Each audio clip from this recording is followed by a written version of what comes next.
Hello and welcome to Channel 4. This is the Law and Society Feminist Interviews. Today our guests are Catherine McKinnon, a radical feminist, Martha Nussbaum, a liberal feminist, Anna, a liberalism expert, and Mary Jo Frog, a postmodern or structuralist feminist. My first question is directed at Anna, the liberalism expert. What is liberalism? Liberalism is a political philosophy based on ideas of liberty and equality. John Locke, in the 1600s, developed the hypothetical social contract theory that concerns the way that free and equal individuals rationally bargain with the government in order to ensure they benefit from key rights, such as the right to property.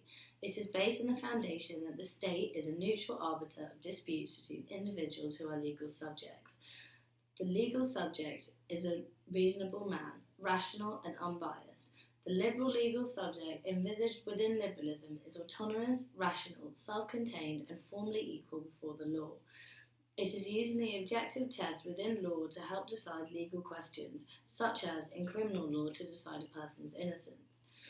Liberal rights seem to protect individuals as everyone is free and equal. The rights are seen as universal and interferences with these rights are punished. And how does that link with the subject of feminism?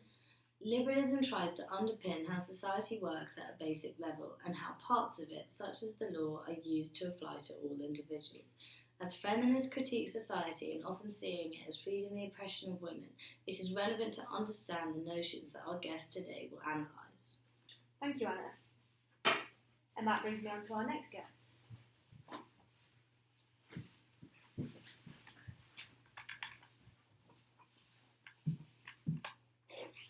My question for you three is, the first question is, do you use the term prostitution or sex work and why?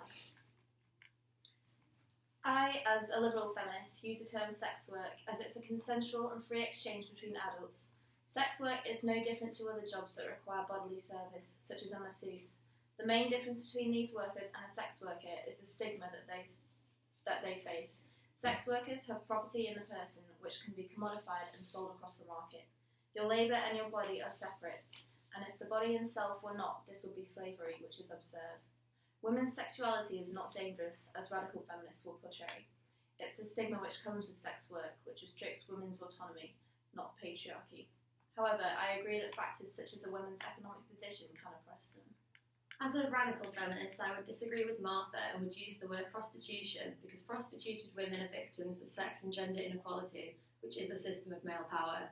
Prostitution can never be considered work.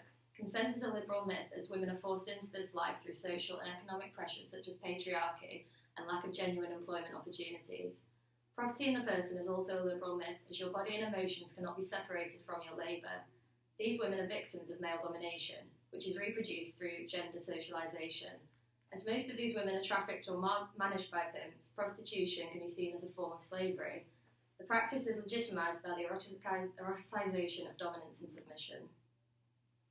As a post-structural feminist, I do not use this specific term, as I reject the fact that both radical and liberal theories have an overarching theme. Effective theories need to not be essentialist and reduce identity to a single category, such as the oppressed female. Identity is more complicated than this. Both radical and cultural legal feminists depict male and female sexual identities as anatomically determined and psychologically predictable. This is not the case. I see sex work as a form of service work that includes an emotional attachment. However, I do not think that this is different to other forms of work, for example, a professor giving her mind to a university. I would argue that the difference is the extent of the intimacy involved in the work. And how do you see the relationship between the law and sex work? The law is neutral and can be used to help sex workers, contrary to what radical feminists think. Law and public policy should facilitate the exercise of individual agency and choice by promoting and upholding certain basic entitlements. These include bodily integrity, bodily health, the free use of senses and imagination, affiliation, control over one's environment, free speech, association, employment opportunities, and the ability to own property. The protection of these entitlements allows sex workers to exercise choice and agency, so you can decide whether to enter or leave sex work. The gender inequality surrounding sex work is a system of patriarchy, which is reflected and embodied in the law. The law works as a system of state power in a social context in which the power is gendered. The law does not protect prostituted women, and it is definitely not neutral. The concept of gender is too much of a deep-rooted inequality that it can't simply be displaced by laws. Patriarchy explains every form of female oppression, and liberals should recognise this. They should not ignore gender discriminations. I believe that the law is a discourse that constructs sex differences through giving it meaning. This meaning in the context of sex work is usually that women are considered as weak, nurturing or sexy. The weak view of women comes from the terrorisation of prostitutes through the social conditions of sex work. The nurturing view is materialised through the difference between illegal sex in the form of prostitution and legal sex in the form of a marital relationship. The sexualised view is portrayed in the laws allowing pornography. And how do you think that the concept of liberalism that Anna discussed relates to the law on sex work? I support the concept of liberalism to some extent, as long as the basic entitlements that I discussed are met. It allows sex workers to be autonomous in their lives and employment decisions. However, I do not agree that the social contract theory fulfills this. I would completely reject this notion and find it offensive. The social contract theory tries to legitimise the inequality. Privileged white men have shaped the law, and thus this legal subject has been constructed in their own image. This has resulted in women struggling to obtain legal subjectivity. For example, the liberal legal subject is never pregnant or a wife. This means that they do not fit the normal model of the autonomous, competent individual. They are marginalised. Liberal rights also protect male interests. For example, property rights only protect those who have property, and this is normally not women. I completely reject the liberal legal subject theory. The sex differences that liberalism seeks to avoid through neutrality is unavoidable. Sex differences are so entrenched by society that they can never be broken. Liberalism merely hides the way in which the law perpetuates these differences. Again, the law perceives women as weak, nurturing or sexy, a perception that is not embodied within the laws that relate to males. The liberal theory is completely undermined by this. And do you think that prostitution should be decriminalised?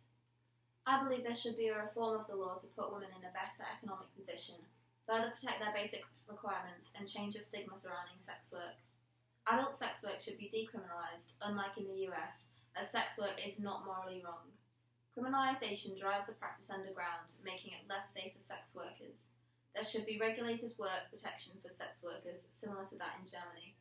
I believe that stigma is caused by conservative groups and those that are invested in gender hierarchy, not male domination as radical theory purports.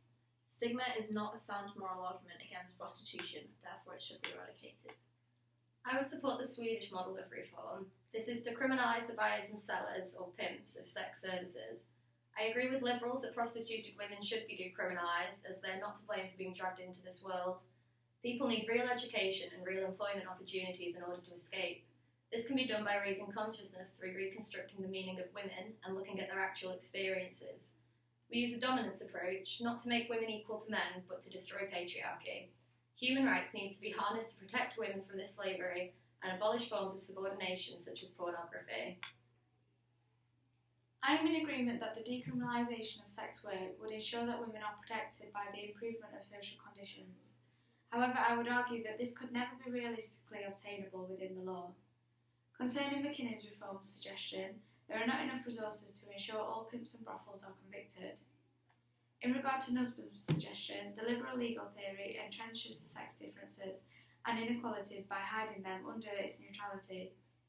Equal job opportunities can never be obtained, and therefore women will always turn to sex work in order to better their economic prospects. In order to achieve an effective change, society and law's discourses must first change.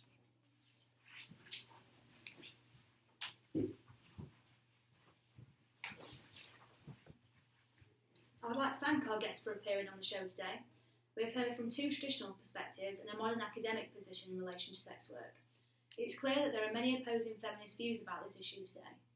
Liberalism is a widely contested concept, particularly in regard to its neutrality, although it is evident that we are all in agreement that equal rights are a necessity. However, the content and application of these rights are still open for debate. Thank you to our viewers. Tune in next week for the debates around female and male circumcision.